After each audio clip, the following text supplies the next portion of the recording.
Hello viewers, मैं हूं सरताज sir और आप देख रहे हैं सरताज सर की क्लास। तो भाई साहब आज हो गए हैं हमारी इंग्लिश की क्लास को पूरे 59 दिन यानी कि 59 डेज। ओए होए कितनी जल्दी 2 महीने गुजर गए, पता ही नहीं चला। आपके साथ कितनी तेजी से वक्त गुजरा, मजा आ गया। बट डोंट वरी, अभी कल की क्लास में तो कमाल कमाल की चीजें बाकी हैं, वो देखना मत भूलना। फिलहाल आज के दिन मैं आपको दिखाने वाला हूं, यस दिखाने वाला हूं और सुनाने वाला हूं एक डिबेट सोनू और रानी के बीच। अब ये दोनों झगड़ा कर रहे हैं कि सिटी ज्यादा अच्छी है, विलेज ज्यादा अच्छा है। अब इनकी डिबेट को ध्यान से सुनना, देखना, फिर मैं उसके साथ साथ ट्रांसलेशन भी आपको सिखाऊंगा ताकि आपको पता चले एक डिबेट किस तरीके की होती है, कैसे डिबेट करते हैं, कैसे सामने वाले को नीचा दिखाया जाता है, उसकी क्वालिफिकेशन पूछते रहो तो वो बेचारा डर जाएगा। तो कभी भी डिबेट फिबेट करो, इसमें इन चीजों का ध्यान रखना। और वीडियो के एंड होते होते आपको डिबेट के बारे में कई पॉइंट्स पता चलेंगे और अब कुछ जो आने वाली है सरप्राइज, अभी नहीं बताऊंगा, बस तुम्हारा डिबेट देखना। और भैया एक चीज और, वीडियो के एंड में आपके लिए कमाल का होमवर्क भी है, तो वो जरूर आप देखना क्योंकि वो होमवर्क आपको बहुत ज्यादा नॉलेज देगा। तो आज का होमवर्क तो सारे बच्चे करना कसम से। अब वैसे यार फीस के चक्कर में आधे आते नहीं है, अबे मत दो फीस लेकिन पढ़ लो। तो आज ये सोनू और रानी के बीच की डिबेट सुनने के लिए सिटी विलेज वाली इस वीडियो का एंड तक जरूर देखिएगा। आगे बढ़ने से पहले चैनल को सब्सक्राइब कर दीजिए, सब्सक्रिप्शन बटन के बाद में एक बेल आइकन होगा उसको दबा दीजिए ताकि रोज आने वाली वीडियोस की नोटिफिकेशंस आपको बिल्कुल आज घड़ी नहीं पहनी मैंने, और है पहली बार ऐसा हुआ है, टाइम पर मिल जाए।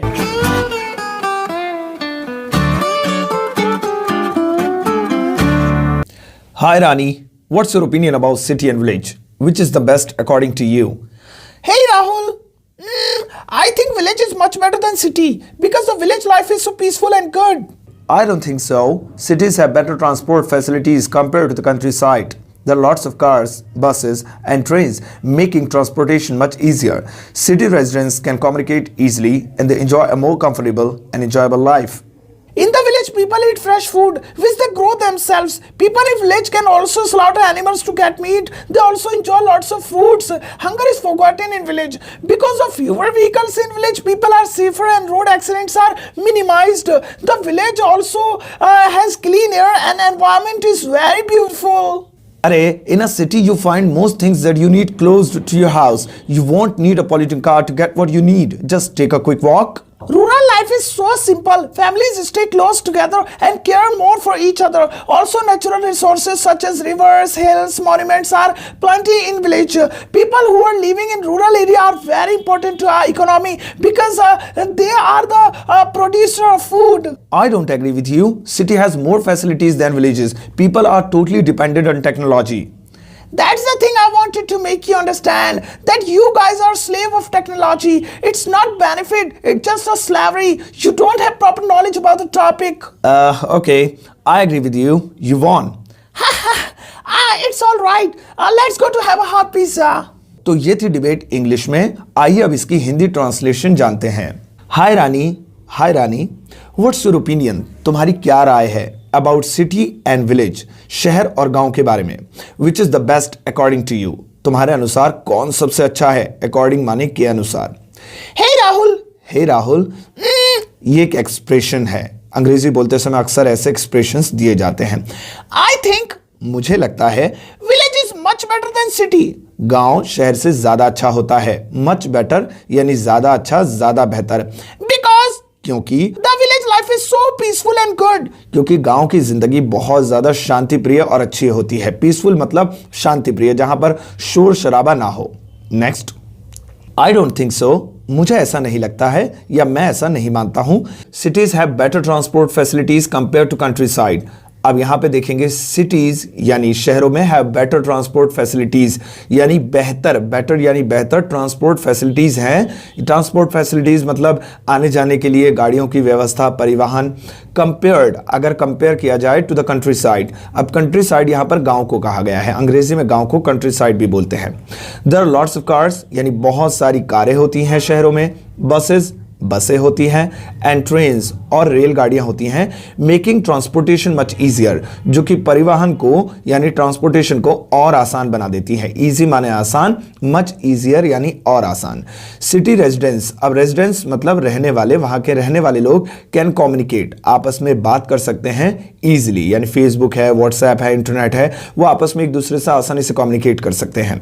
And they enjoy a more comfortable and enjoyable life, और वो बहुत ज्यादा इंजॉय करते हैं अपनी एक आरामदायक जिंदगी को। In the village, गांव के अंदर people eat fresh food.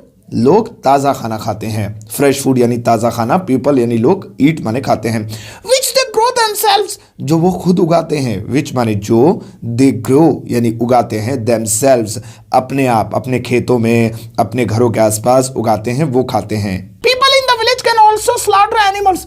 तो गांव के जो लोग होते हैं वो जानवरों को भी उनको काट सकते हैं। स्लाउटर माने वध करना, काट देना, मार देना, हलाल करना, And get meat. और उनसे मांस की प्राप्ति कर सकते हैं और उन्हें खा सकते हैं। They also enjoy lots of fruits. और वो बहुत सारे फ्रूट्स भी इंजॉय करते हैं। लॉट्स ऑफ मतलब बहुत सारे। Hunger is forgotten in village. और गांव के अंदर भूख कभी नहीं याद आती, यानी कि भूख को भूल जाता है इंसान। फॉरगॉटन यानी भूल जाना, हंगर इज फॉरगॉटन मतलब भूख भूल जाते हैं, यानी भूख की याद कभी नहीं आती, मतलब भूख नहीं लगती। Because of the fewer vehicles in village, गांव में बहुत कम गाड़ियां होने के कारण, यहां बिकॉज नहीं है अकेला, बिकॉज ऑफ है। बिकॉज ऑफ का मतलब होता है के कारण, फ्यूअर मतलब बहुत कम, व्हीकल्स मतलब गाड़ियां, यानी कार, बाइक, सब चीज इसके अंदर आ जाती हैं।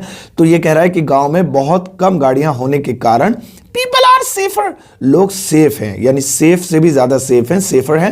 And road accidents are minimized. और जो सड़कों पर होने वाली दुर्घटनाएं हैं वो कम होती हैं गांव में।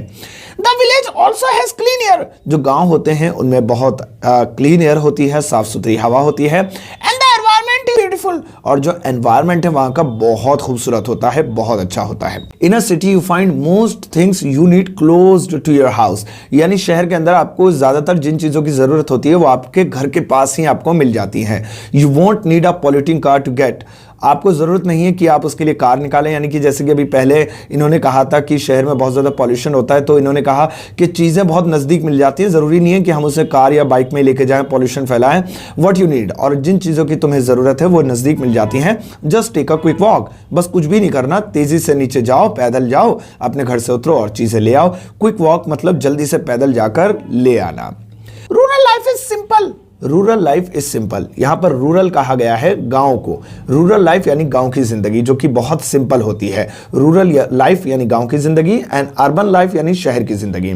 सो रूरल लाइफ सिंपल होती है। Families stay close. परिवार वाले एक दूसरे के नजदीक होते हैं, Together. एक साथ होते हैं And care more for each other. और एक दूसरे की बहुत केयर करते हैं, उनका ख्याल रखते हैं। Also natural resources such as rivers, hills, mountains are plenty in village. और जो ज़्यादातर प्राकृतिक चीज़ें होती हैं जैसे कि रिवर्स यानी नदियाँ, हिल्स यानी कि चट्टाने, माउंटेन्स यानी कि पर्वत, पहाड़, वो गांव के बेहद नज़दीक होते हैं, बल्कि गांव से जुड़े होते हैं।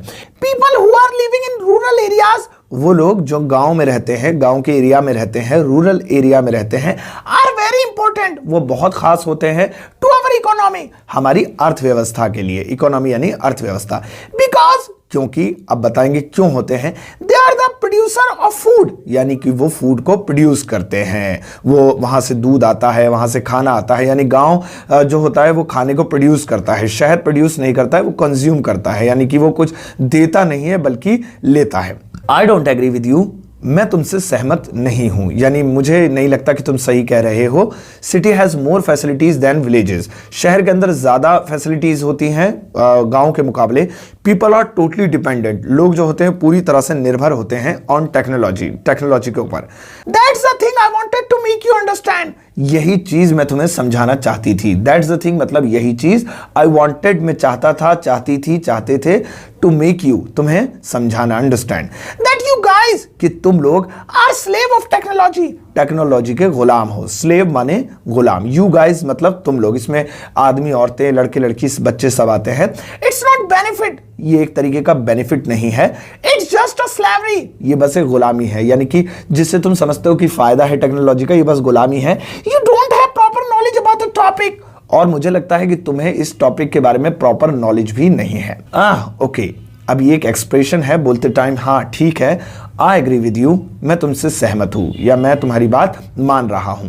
यू वॉन, तुम जीते। यहां पर एक एक्सप्रेशन, It's all right. कोई बात नहीं, Let's go to have a hot pizza. आओ चलते हैं एक गरम पिज्जा खाते हैं। तो यहां पर आपने एक डिबेट देखी और सुनी और उसकी ट्रांसलेशन भी जानी। अब आपको कुछ मुख्य बातें डिबेट के टाइम ध्यान रखनी है।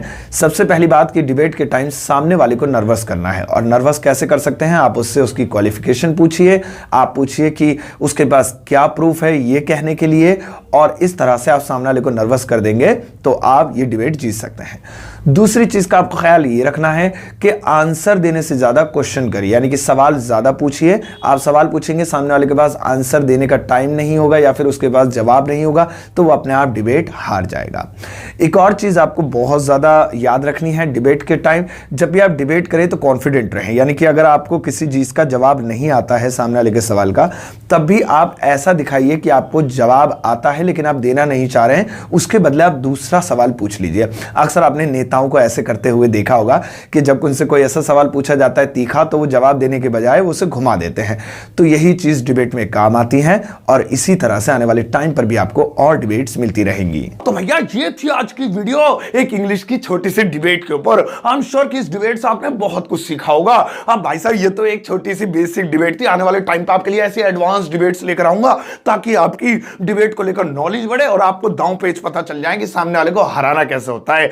अब भैया ये दोनों तो लड़ रहे थे सिटी वर्सेस विलेज पर, लेकिन आज मैं चाहता हूं कि आप सारे लड़ो, आपस में गुत्थम गुत्थी करो, लेकिन क्योंकि आप दूर दूर हो तो लड़ तो सकते नहीं, इसलिए वर्ड से लड़ाना चाहता हूं, यानी आपके बीच में एक डिबेट कराना चाहता हूं। तो सुनो अपना होमवर्क ध्यान से। आपको क्या करना है, इस वीडियो के कमेंट बॉक्स, अब कमेंट बॉक्स सुनते ही भग मत लेना, पहले कभी जल्दी स्क्रॉल करना शुरू कर दिया हो, पहले पूरी बात सुनो। इस वीडियो के कमेंट बॉक्स में मेरा एक कमेंट होगा, उसमें लिखा होगा एजुकेशन वर्सेस मनी, यानी कि एजुकेशन ज्यादा अच्छी है, शिक्षा पढ़ाई लिखाई ज्यादा अच्छी है, या पैसा ज्यादा अच्छा है। अब जाहिर सी बात है, हर इंसान को पता है और यही सच्चाई है कि एजुकेशन के बिना तो दुनिया में कुछ है ही नहीं, एजुकेशन ही इंपॉर्टेंट है। लेकिन क्योंकि ये एक डिबेट है तो इसमें अच्छा बुरा नहीं देखना, आपको किसी भी एक की तरफ होना है। अब सारे एजुकेशन की तरफ मत हो लेना कि एजुकेशन ज्यादा अच्छी है, कुछ मनी की तरफ भी हो जाना। अब देखो करना क्या है, उसी कमेंट में जो मनी वर्सेस एजुकेशन है अपनी राय रखना, जो एजुकेशन की तरफ है वो एजुकेशन पे रखना, जो मनी की तरफ है वो मनी पे रखना, और एक दूसरे के जवाब देना। मनी वाला कहे no no money is good, education वाला देगा अबे education is much better, money is not good, फिर मनी वाला जवाब देगा oh if you go to hotel and order pizza what will you give in bill, 10th class marksheet या 10 rupees, तो 10 rupees देगा। फिर मनी कैसे और वो एजुकेशन कैसे अच्छी हुई, मतलब ऐसी सोच सोच के बढ़िया बढ़िया से जवाब देना और आपस में लड़ना। मैं सबके जवाब चेक करता रहूंगा, सबके आंसर चेक करूंगा, क्वेश्चन चेक करूंगा जो डिबेट में एक दूसरे से पूछ रहे हैं या जवाब दे रहे हैं, और जो मुझे अच्छा लगेगा मैं उसको हर्ट देता हुआ चला जाऊंगा। मेरे दिल को तसल्ली हो जाएगी है कितनी बढ़िया डिबेट कर रहा है, बंदे ने क्या सवाल पूछा है या क्या जवाब दिया है या क्या पॉइंट रखा है। और एक ही की तरफ होना है, कभी दोनों की तरफ हो ना, मनी एजुकेशन दोनों ही जरूरी है, ऐसे नहीं होता है। डिबेट में एक चीज को चूज करना होता है। और मैं फिर से कह रहा हूं कि एजुकेशन अच्छी है, लेकिन फिर भी डिबेट में आप चाहें तो मनी को भी सपोर्ट कर सकते हैं, कर ही लेना, कभी सारे एक तरफ हो जाओ। तो इस तरीके से एक डिबेट होगी तैयार, और स्क्रॉल करके लोगों को नए नए वर्ड्स दिखाई देंगे, आपका भी वर्ड होगा उसमें, हट दूंगा तो वो ऊपर आ ही जाएगा। और जो ज्यादा उछल्ला उसको भी अच्छे से जवाब देना इंग्लिश में, कभी मराठी गुजराती बंगाली उर्दू दे दो, इंग्लिश की क्लास है ये, इंग्लिश में देना। तो भाई साहब ये थी आज की वीडियो हमारे एक होमवर्क नहीं सॉरी डिबेट के बारे में, और आने वाले टाइम पे भी ऐसी डिबेट्स आती रहेंगी। अब बस कुछ मत करना, आपको तो पता ही है मैं एंड में क्या कहता हूं कि इस वीडियो को एक प्यारा सा इतना सा नन्ना मुन्ना सा लाइक देकर जाना।